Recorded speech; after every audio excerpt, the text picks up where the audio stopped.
السلام علیکم ورحمۃ اللہ وبرکاتہ۔ عزیز طلباء و طالبات، آج ہم نظم نمبر 5 دیکھیں گے غنی اعجاز کی۔ پہلی بات کی طرف ہم آتے ہیں۔ شاعر اپنی تخلیقی صلاحیت سے کام لے کر شعروں میں ایسا رنگ بھرتا ہے کہ الفاظ زندہ ہو جاتے ہیں۔ یہاں پر شاعر پہلی بات میں بتا رہے ہیں کہ شاعر کے اندر ایک ایسی تخلیقی صلاحیت ہوتی ہے، ایسی صلاحیت ہوتی ہے کہ وہ شعروں میں ایسا رنگ بھرتا ہے کہ ان کے الفاظ جو کہتے ہیں غزلوں میں اس کے اندر جان آ جاتی ہے۔ شاعری کے دیگر اصناف کے علاوہ غزل نے جدید دور میں اپنا دامن بہت وسیع کر لیا ہے۔ پہلے جو شاعری میں غزل کی جو صنف تھی، جو قسم تھی، اس کے اندر صرف عشق و محبت جیسی ہی روایتیں ہوا کرتی تھی، ویسے ہی ٹاپکس ہوا کرتے تھے، عنوان ہوا کرتے تھے۔ عشق و محبت جیسے روایتی موضوعات کے علاوہ روزمرہ کی زندگی کے مسائل کو غزل نے نہایت ہی کامیابی سے اپنے دامن میں سمو لیا ہے۔ یعنی پہلے کے دور میں جو دور قدیم تھا، اس میں غزل کا مطلب جو تھا، زیادہ تر غزلیں عشق و محبت پر ہی بولی جاتی تھی اور یہ ایک ان کا روایتی طریقہ بن چکا تھا۔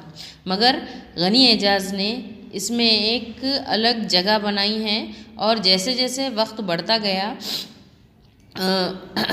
غزل نے اپنے موضوعات کو تبدیل کیا اور آج غزل روزمرہ کی زندگی کے لحاظ سے بھی بولی جاتی ہے۔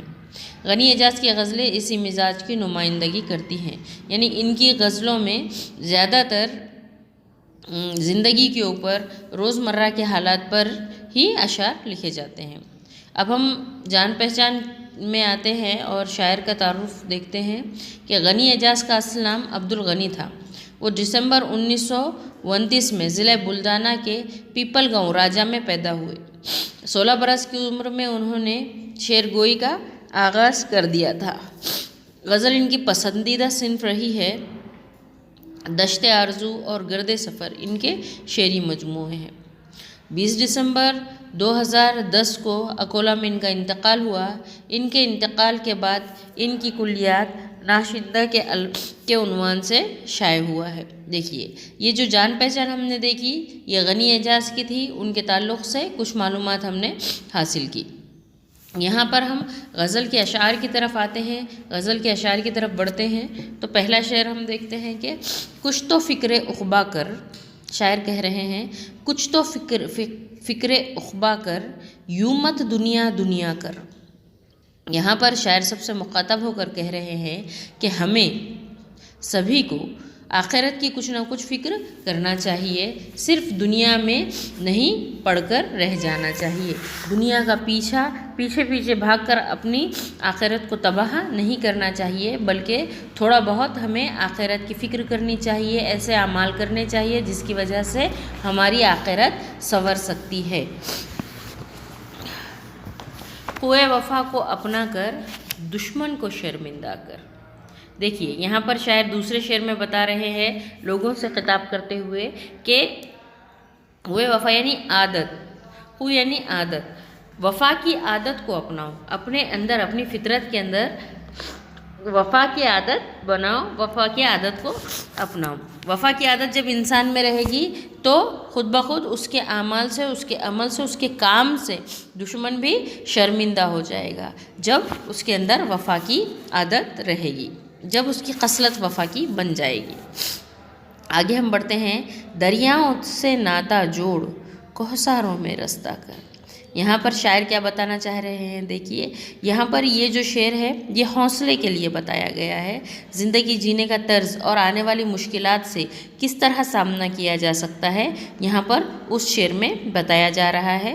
شاعر کہہ رہے ہیں کہ اس طرح کا مزاج بناؤ کہ اگر دریاؤں سے ناتا جوڑ، یعنی آپ کی منزل اگر دریا ہے یا آپ کی منزل اگر اس طرح کا راستہ ہے جو کوہساروں سے گھرا ہوا ہے، پہاڑوں سے بنا ہوا ہے، تو آپ کو اپنے منزل میں اگر دریا بھی آ جائے تو گھبرانا نہیں ہے، بلکہ اس کو دوستی کرتے ہوئے، ان مشکلات کو اپناتے ہوئے ان کو ان کے اپنے مزاج کو اس کی طرح بناتے ہوئے ہم کو آگے بڑھنا ہے، یہاں تک کہ اگر پہاڑ بھی آ جائے تو ہمت نہیں ہارنی ہے، بلکہ اپنے راستے کو کوہساروں کے درمیان سے بناتے ہوئے نکالنا ہے۔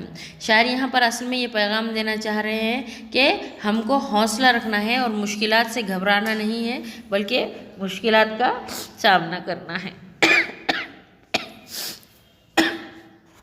اگلا شعر دیکھیے، نیک کمائی محنت کی اپنا خون پسینہ کر۔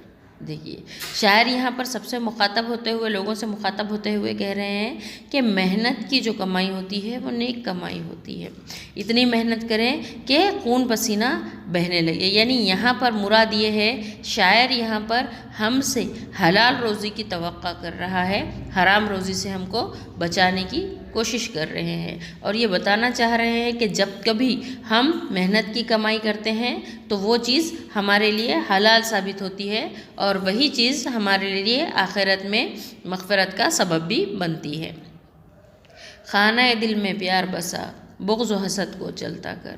دیکھیے شاعر یہاں پر کیا کہہ رہے ہیں کہ لوگوں کے دلوں میں اس طرح سے پیار بسانا ہے، اس طرح سے ان کو پیار و محبت سے ان کے ساتھ پیش آنا ہے، اپنی عادتوں کو، خصلتوں کو، اپنی فطرت کو پیار میں اس طرح سے ملوث کرنا ہے کہ اپنے دل میں، خود کے دل میں بغض و حسد کی کوئی جگہ باقی نہ رہے، بس لوگوں سے محبت اور ہمدردی، الفت، یہی چیزیں ہمارے اندر رہے، جلن، بغض، کینہ، یہ ساری چیزیں ہمارے دل میں نہ رہے۔ اگلے شعر کی طرف ہم آتے ہیں، تیرا سایہ ساتھی ہوں میری مان بھروسہ کر۔ دیکھیے شاعر کہتا ہے کہ میں تیرا ہمنوا ہوں، میں تیرا ہمدرد ہوں، میں تیرا ہمدم ہوں، تیرا ساتھی ہوں، میں تیرے ساتھ سائے کی طرح، جس طرح سایہ تیرے ساتھ رہتا ہے اسی طرح میں تیرے ساتھ رہوں گا، میرے ذات پر، میرے بات پر بھروسہ کرو، یقین کرو اور میری بات کو مانو۔ یہ یہاں پر جو میں پیغام دے رہا ہوں، یہاں پر یہ جو میں سمجھا رہا ہوں، اس چیز کو سمجھنے کی کوشش کرو، کیونکہ میں تمہارے لیے تمہارے سائے کی طرح ہوں۔ اور آخر میں ہم غزل کا مقطع دیکھتے ہیں،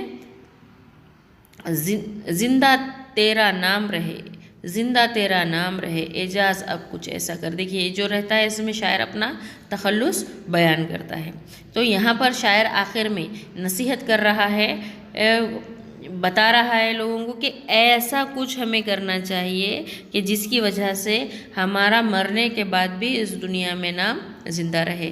یعنی ہم لوگوں کے لیے کوئی ایسی چیز کر جائیں، ہم دنیا کے لیے ایسی مثال بنیں کہ ہماری مثالیں دی جائیں لوگوں کو کہ اس طرح کے بھی لوگ ہوا کرتے تھے، لوگوں کے لیے فائدہ پہنچانے والے بنے، نہ کہ نقصان پہنچانے والے، کہ جب ہم مر بھی جائیں تب بھی ہمارا نام زندہ رہے، چاہے ہم زندہ رہے یا نہ رہے۔ چلیے امید کرتے ہیں آپ کو یہ غزل سمجھ آئی ہوگی۔ السلام علیکم۔